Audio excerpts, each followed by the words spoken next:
पुदीने का बहुत ही मज़ेदार दही। चैनल पे न्यू है तो सब्सक्राइब कीजिएगा। नमक हल्का सा और दही शामिल करेंगे इसमें। शामिल किया और अच्छे तरीके से इसको मिक्स किया। बहुत ही मज़ेदार हमारा पुदीने वाला दही तैयार हो चुका है। अस्सलामुअलैकुम। आज हम बनाएंगे आलू मुर्गी का शोरबा, बहुत ही मज़ेदार। जिसके लिए यहाँ पर 3 अदद मैंने प्याज लिए हैं, 2 अदद टमाटर, 1 हरी मिर्च, आलू और मुर्गी आधा किलो लिए हैं।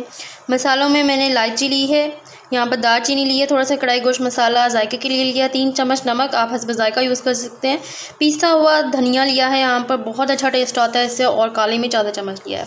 चले आए बनाना स्टार्ट करते हैं। 1 चम्मच ऑयल शामिल करेंगे। यहाँ पर टमाटर, प्याज, दालचीनी और इलायची अच्छे तरीके से इसको भून लेंगे। मैं वेट में पकाने लगी हूँ। भूनने के बाद 1 गिलास पानी डालेंगे और आलू मुर्गी को अच्छे तरीके से गलने तक पकाएंगे और इसको अच्छे तरीके से भून लेंगे।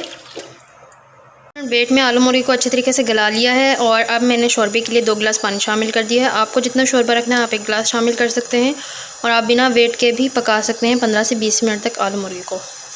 यहाँ मेरी आलू मुर्गी बिल्कुल अच्छे तरीके से गल चुकी है और ऑयल भी सेपरेट हो चुका है और हरी मिर्च मैंने अब शामिल की है। एक मज़ीद पकाया और हमारा बहुत मज़ेदार आलू मुर्गी का शोरबा तैयार हो चुका है। अब हम इसको बाउल में निकालेंगे।